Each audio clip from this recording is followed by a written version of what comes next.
Hi, and welcome to this week's JRC Relationship Focus, where each week we focus on one of the 6 elements of a healthy relationship. This week, we're going to look at communication.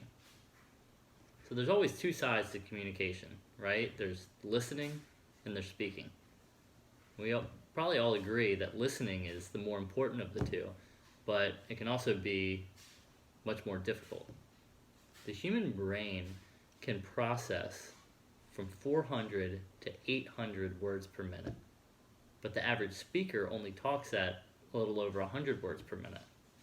So constantly our brain is having to deal with the gap between the content coming in and what it's capable of processing. And what we do is we fill that gap with the inner chatter, the daydreaming, the thinking about your to-do list and when you can get back to doing it. But what that does is it takes your imagination away from the conversation at hand. And when you leave that conversation, you realize that you didn't really retain any of it. So how do we get that gap in brain activity to focus on the content and the idea of what the conversation is about so that we retain more, engage the listener, and develop healthy relationships? Well, in her book, The Zen of Listening, Rebecca Shafir has a really good idea on how to do this.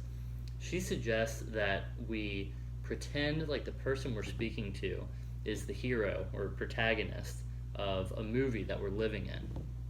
And that really engages our imagination. It gets us excited because we feel like we're living in a movie.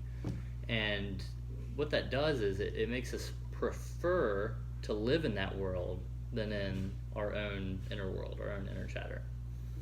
In his book, Just Listen, Mark Goldstein takes this a step further and says, hey, make that movie a detective movie. Pretend like you're trying to find out, trying to solve some sort of problem or some sort of mystery. And what that does is it forces you to ask questions, to get to the bottom of it.